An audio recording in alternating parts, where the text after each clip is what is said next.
Well, everyone, it's Rob Borrego and Stan Wisman back with another Reimagining Cyber Extra episode. And we're excited to share something that kind of traverses quite a bit, I think, of our audience, Stan, right? So we're going to talk about some recent events relative to the government sector that you participated in, which I'm excited to hear and learn more about. Mm-hmm. And then we're going to also talk a little bit about kind of the commercial side of things, right? And what we're seeing out there in the cyber market overall, some of the impacts of the recession, but also great growth opportunities. And I think it's important because our audience just spans such a kind of broad range of whether it's federal, whether it's commercial, whether they're CISOs, whether they're just getting started, right, in cyber. We know we've even had students, in the mix and listening, which is great. And we also have this kind of global landscape, reach as well. So I think it's just, an interesting set of topics that we're going to be covering, but also very much broad that helps bring them all in and engage a little bit more detail on these particular items. So why don't I start with the new most recent event that you participated in, Stan, the Government Innovation Summit. Why don't you share what happened there? And I know you played a big role also in the event. That's right. I was lucky enough to be asked to be the chair of this Government Innovation Summit that the Public Sector Network organized.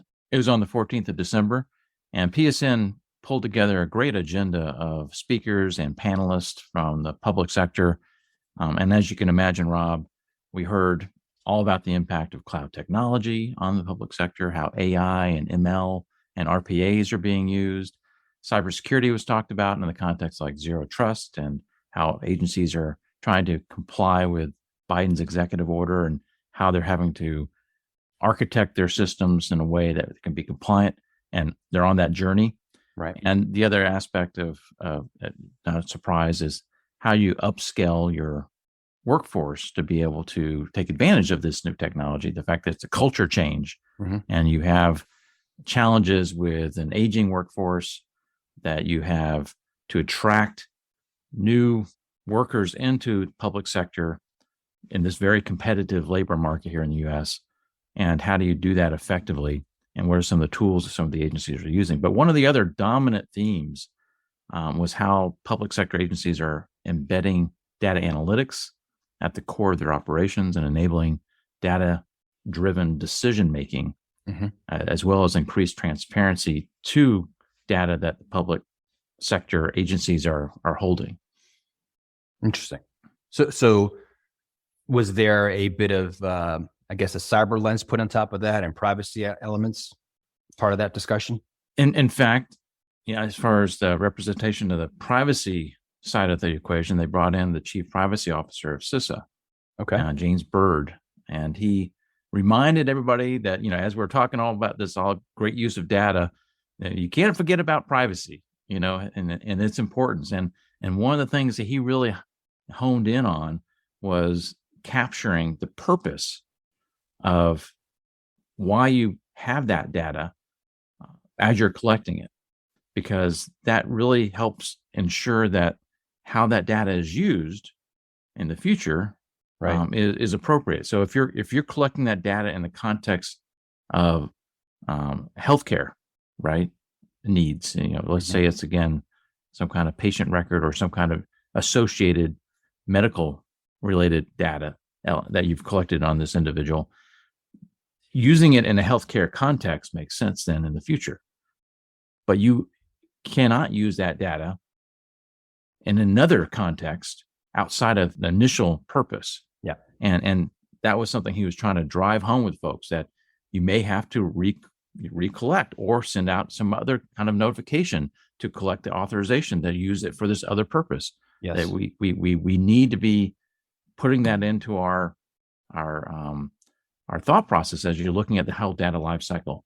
And if you may not even have envisioned other uses for that data, but if you try to use that data for other purposes, then you're going to get yourself in trouble.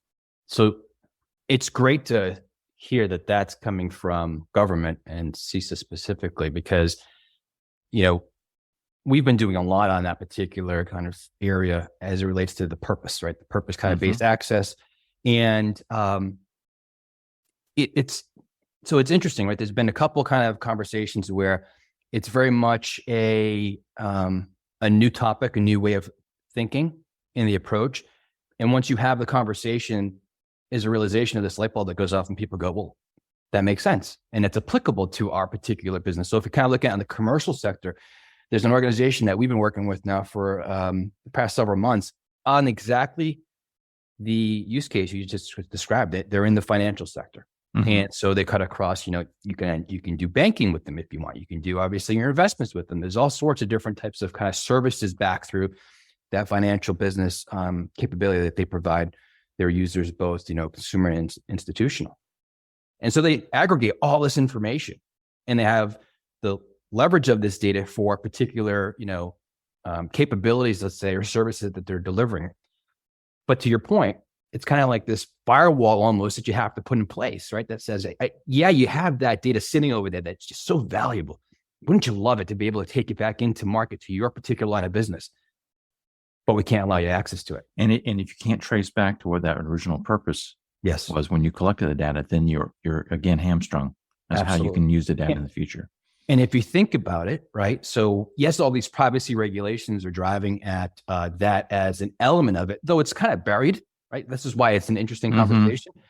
But if you go back to like this particular financial institution, rather large, right? That the SEC is already looking at that.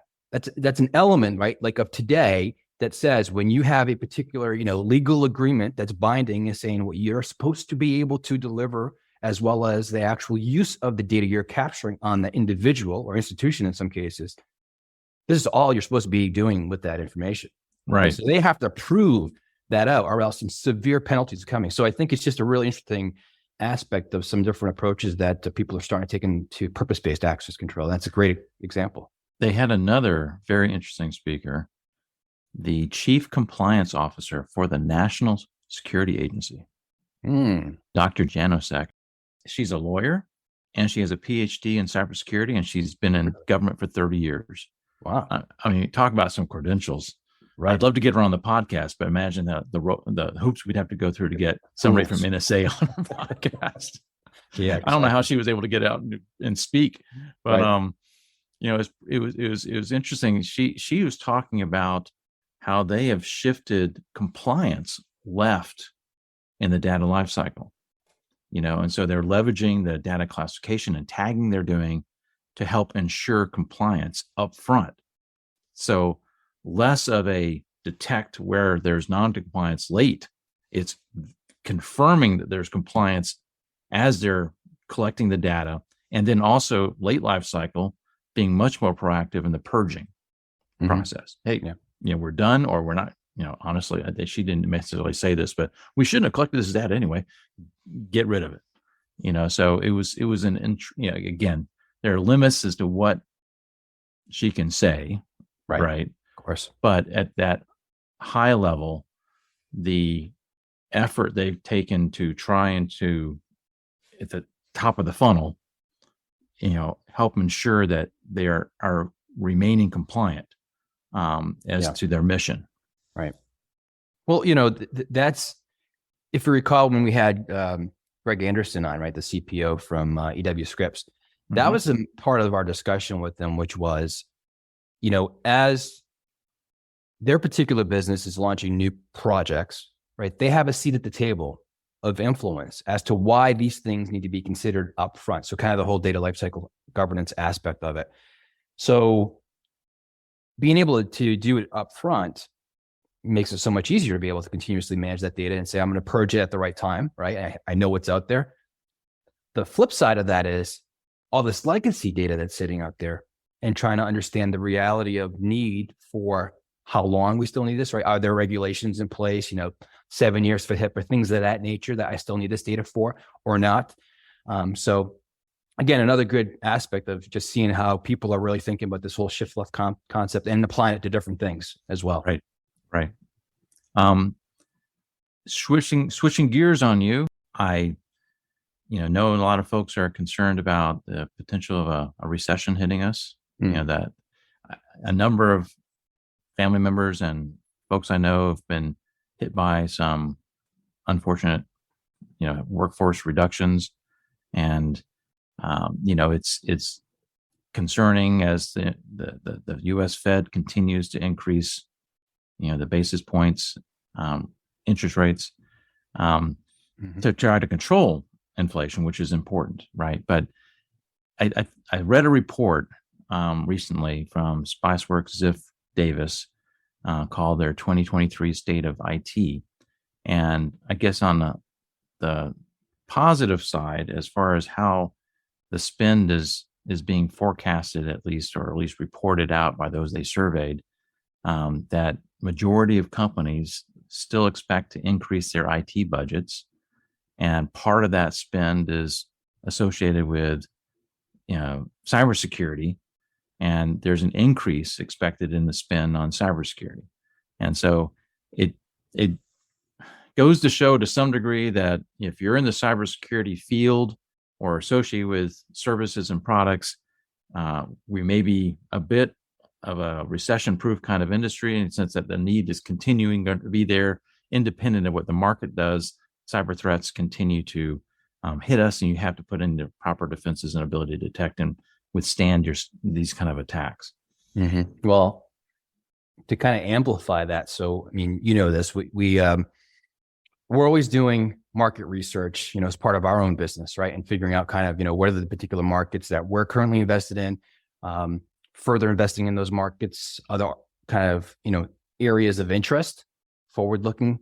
And so as part of some of the research that we were conducting and looking at some of the most relative data, there was a great report. It's, I think, I want to say it was the end of October or so timeframe that they released it, but great resource to go back and look at from McKinsey. And it's basically their cyber market cap survey. It's like 4,000 or so, organizations globally that respond to this. And so first and foremost, to really amplify your point of, the cybersecurity market and spend in that space, if you look at the market today, the spend is roughly $150 billion. And over the next several years, it looks like it's going to grow to actually be over $2 trillion. Right? From so 150 billion, 150 billion to 2 trillion. So over 10x. Wow. Growth in the next several years. Exactly. Wow. So if you look at some of the kind of things that they're talking about in there, they're looking at great growth opportunities in, many different areas, though, I'll call out like things we're talking about, right? Data privacy, data protection, major emphasis, one of the key growth areas. Driven by how much data people are using in terms of analytics and operations, right? Exactly, right? Because again, the businesses are driving the use of the data to drive new insights on making decisions, on generating new streams of revenue, launching new services. Yeah, absolutely. But again, what are the privacy and cyber elements behind that? So that's a big piece of that. The identity continues to grow. You talked about some of them, in some of the things that you heard at the summit as well. But identity is a key central point of investment. Application security. How many episodes have we had on application security around securing the software supply chain, right? So that was a huge area. And then analytics around security and operationalizing, and more efficiency. So kind of even you mentioned earlier that, not only do we have a cyber talent shortage, then we have kind of this bit of an issue around the aging workforce. Right. That certainly was talked about a lot at the summit. Yes. Yeah. So that's another. It's one of those continuous challenges of how do you attract people into STEM and into, honestly, in their context, the public sector. Yep. Completely agreed with that. And so, great, lots of growth opportunity, some different areas of the growth opportunity, right? But it goes across all cyber areas. But when you kind of peel back the onion from looking at the survey, it's, what are the particular areas that they're calling out for the reasons for this hypergrowth?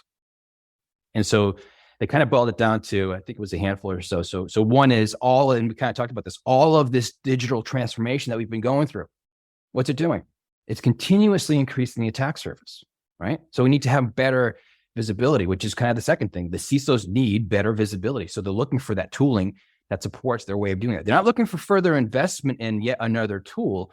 But if you have a way that kind of looks at the current investments we have, be able to kind of better rationalize which ones we actually should continue to use, and then take full advantage, right, of the tools that they currently have, right? Absolutely, because as we know, right, it's only a certain percentage typically that it's being used for, right? They're not looking at understanding what else they can actually attribute to. But then this kind of umbrella over the top, because they have all these kind of elements of, in some cases, silos of security tooling, like how do we actually put it all together is another key area of what they were calling out. And then, of course, this whole cyber and privacy regulatory landscape that we're living in and the changes that are happening there globally, right?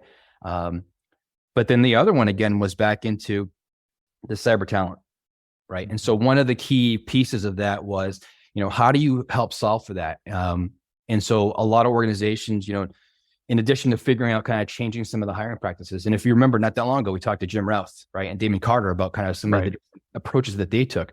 And just thinking outside the box like that helps tremendously. But obviously, organizations need to figure out a way to do things very quickly. And so a lot of that leans on how can we actually consume these different security solutions through SaaS capabilities, through MSS, right? Managed security services offerings. So that's, again, a very big part of the opportunity out there. They may not have the staff or the expertise to continue to maintain an on-premise model. And so they have to shift to either managed services or on. Another thing, as far as that was talked about there were folks from the VA that were at the summit, and they were talking about how they're leveraging RPAs to take care of these mundane, repetitive tasks. And that is saving them, what would have been hours and hours of labor on a number of tasks. Now, that doesn't translate necessarily to security kind of activity, but again, looking at ways you can leverage technology in the face of this workforce shortage you have and how you can make things more efficient. That was a lot, that drew a lot of attention from other agencies. The fact that VA was finding success in the use of RPAs. Automation, I think, we've been talking about it for a while now, but the reality of being able to see the return value on it is finally starting to come to fruition. And I think, robotic process automation capabilities are starting to kind of, show that as one element. And we need to do more, obviously in the cyber areas as well to help the skill shortage overall. So, hey, before we wrap, I just wanted to share with our listeners the fact that we now have our podcast posted up on YouTube. We do. They have a YouTube channel that has all of our episodes. And if you do a search on Reimagining Cyber, you should be able to find them. Definitely. Take care, everyone. Take care.